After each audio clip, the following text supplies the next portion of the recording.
प्रिय विद्यार्थियों, हिंदी साहित्य बीए तृतीय वर्ष की कक्षा में आपका स्वागत है।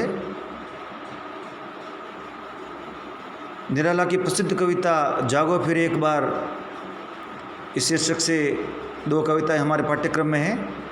उसकी जो पहली कविता है उसका हम अध्ययन कर रहे थे, उसको गतांक से आगे पढ़ेंगे। इस कविता में प्रकृति के विभिन्न कल्पना चित्रों को समावेशित किया गया है। ये चित्र परस्पर निरपेक्ष है, एक दूसरे से संबंधित नहीं है। कहने का आशय है कि प्रत्येक जो चित्र है प्रकृति का वह अपने आप में स्वतंत्र है, इनको एक दूसरे से जोड़कर नहीं देखना है। इस कारण भले ही इस कविता में जो प्रभान्विति होती है उसका अभाव हमें दिखाई दे, परंतु इसका एक जहाँ श्रृंगारी पक्ष भी है और दूसरा इसके माध्यम से श्रृंगार का संदेश भी दिया जा रहा है। अवतरण इस प्रकार से है। पियू रव पपिये प्रिय बोल रहे। पियू रव, रव का आवाज अर्थ होता है ध्वनि, आवाज़। पपिये का जो स्वर है वह पियू पियू की ध्वनि निकालता है या पियू पियू की बोली बोलता है। पियू रव पपिये प्रिय बोल रहे। पपिये बड़े मधुर स्वर में या मन भावन स्वर में पियू पियू की रट लगा रहे हैं। पियू का अर्थ होता है प्रिय। तो इस प्रकार पपिये बार बार पियू पियू या प्रियतम को पुकार रहे हैं, और इस पियू पियू की ध्वनि को सुनकर, इस रव को सुनकर जो विरह से जो पीड़ित या विरह विदग्धा जो नायिका है उस पर इसका किस प्रकार से प्रभाव पड़ता है उसको आगे की पंक्तियों में दिखाया गया है। सेज पर विरह विदग्धा वधू। सेज यानी सोने का स्थान।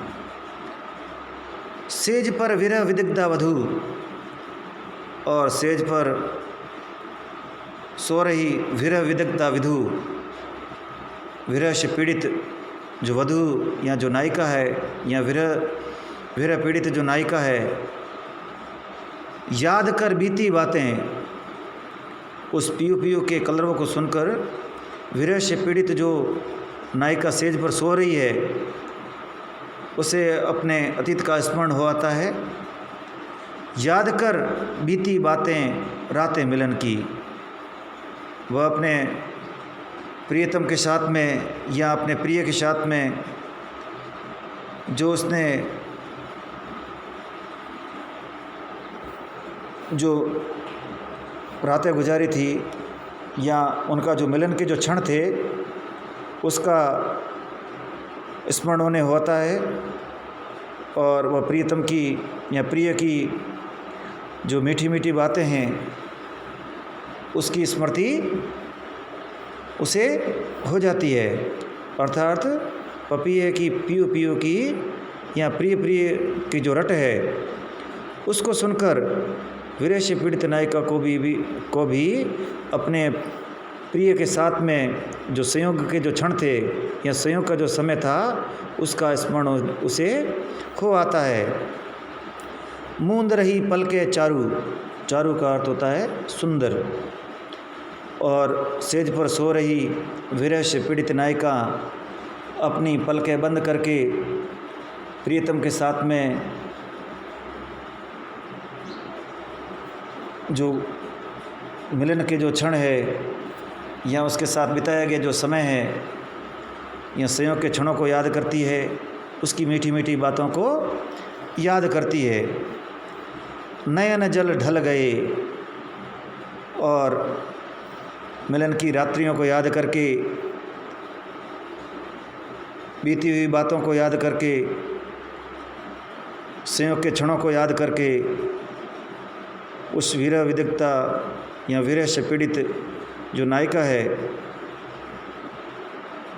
वह अपनी सुंदर पलकें बंद कर लेती है, और भावावेश के कारण उसकी आँखों में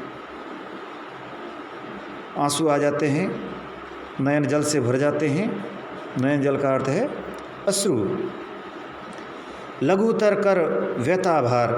लघु का अर्थ होता है छोटा, लघुतर का अर्थ हो गया छोटा करना, कम करना। व्यताभार, व्यथा का अर्थ होता है दुख। वीरस्य पीड़ित नायिका जो वीर व्यथा को झेल रही है और पियो पियो की ध्वनि को सुनकर उसे अपने प्रियतम के साथ में गुजारे हुए जो संयोग के जो क्षण है उसका स्मरण हो आता है, वह बीती बातों को याद करती है और इसी कारण उसकी आँखों में अश्रु आ जाते हैं, नयन जल से भर जाते हैं। और ये निकलते हुए जो आंसू है वह उसकी जो व्यथा है उसको कम कर रहे हैं या लघु कर रहे हैं। कहा जाता है कि जो अश्रु है उसके आंखों से निकलने से जो मन का जो भार है वह हल्का पड़ जाता है।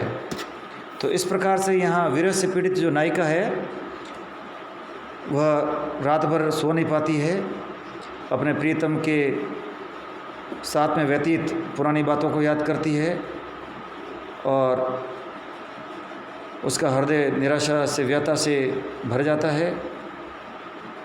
और इस प्रकार से रात्रि